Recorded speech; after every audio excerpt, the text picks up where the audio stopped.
A severed head on a pike seemed such a grisly trophy to be displayed in the chapel at Chalon. And yet it took me weeks before I got up the nerve to ask Father Armand why he kept it.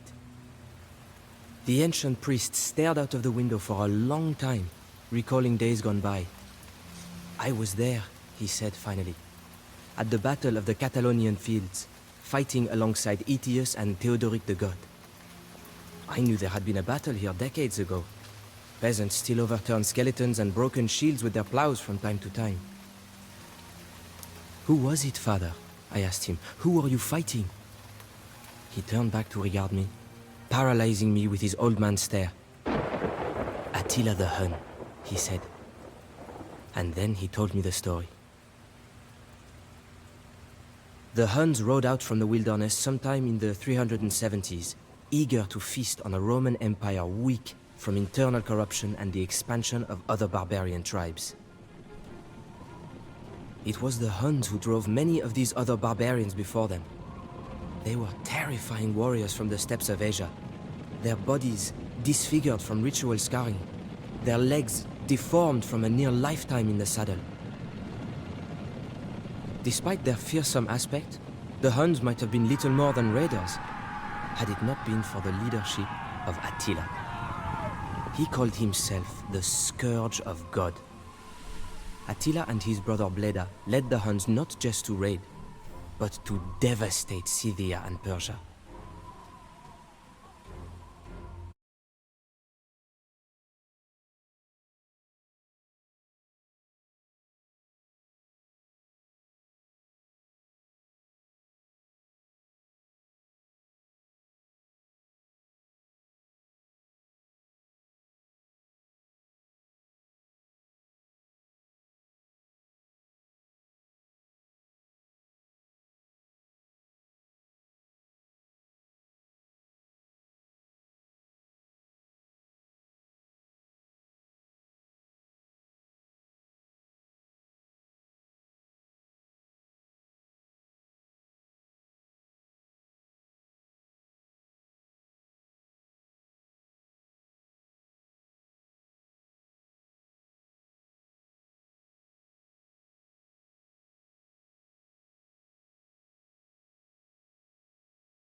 I asked Father Armand more about this legendary Attila the Hun, whom the stories always treat as more of a monster than a man. He was a man, the priest said, but he did not look like the Romans, nor did he worship the Roman god. That was the cause of all that was to follow. Father Armand shivered, as if from the cold breeze that blew in from the chapel's open windows. Kingship among the barbarians was not by divine right or lineage, but by who had the strongest will. Attila was the strongest of the Huns, and he reinforced his position by brandishing a rusty old blade and proclaiming it to be the sword of Mars, the old Roman god of war. Attila had a custom of fiercely rolling his eyes, as if he wished to enjoy the terror that he inspired. He had a power over other men, so that many chose to join him. Many foreigners joined his council, Scythians and Burgundians and Goths. It was not uncommon for Romans to do so as well. Several decades prior, the son of a prominent Roman family had been sent to the Huns as a hostage to ensure peace. The name of this boy was Flavius Aetius, a name not soon to be forgotten. Now that the memories had stirred, Father Armand seemed eager to tell his tale. He explained how the Huns, like the other barbarians, had a style of warfare dramatically different from the ancient Romans or my own Franks. The Huns would charge as one group, often firing arrows as they came, and then suddenly retreat again. For the nations of Europe, who were used to forming up lines and columns and even issuing challenges for personal combat, this was an aberration. They were unable to comprehend warfare in this manner. Barbarians did not conquer lands. They did not try and hold and colonize the cities they attacked. Instead, they ravaged and pillaged and took their loot back to their camps. By that time, there were two Roman empires, the government having decided that the Roman lands were simply too vast for one city to manage effectively. Attila and the Huns began a series of raids into the Eastern Empire.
The Roman city of Nessus was erased from the earth.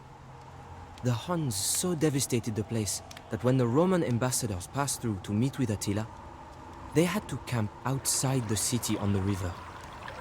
The riverbanks were covered with human bones, and the stench of death was so great that no one could enter the city.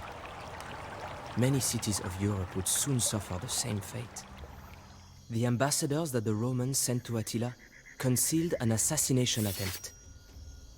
Somehow, Attila knew of the attempt on his life and sent the terrified assassin back to his emperor with the gold he had been paid to do the deed in a sack tied to his neck.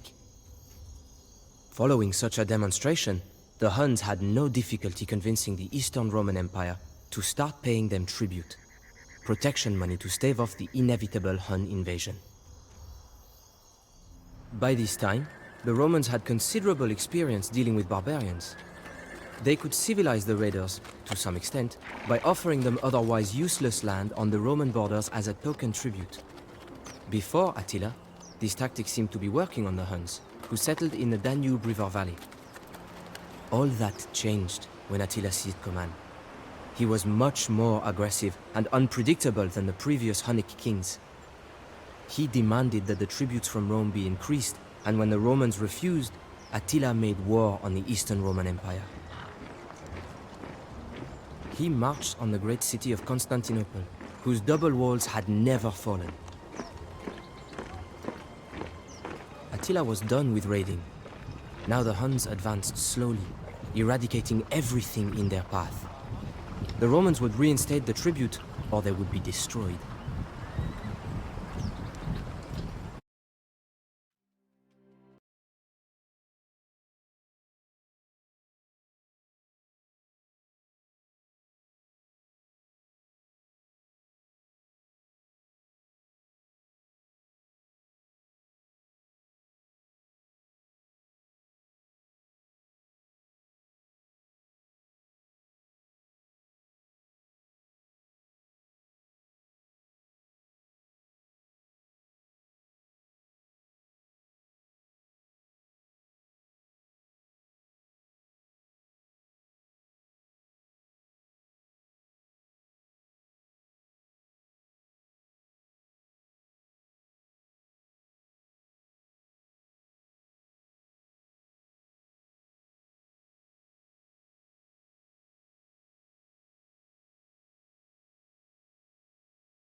Who was this man, I asked, to threaten the Roman emperor?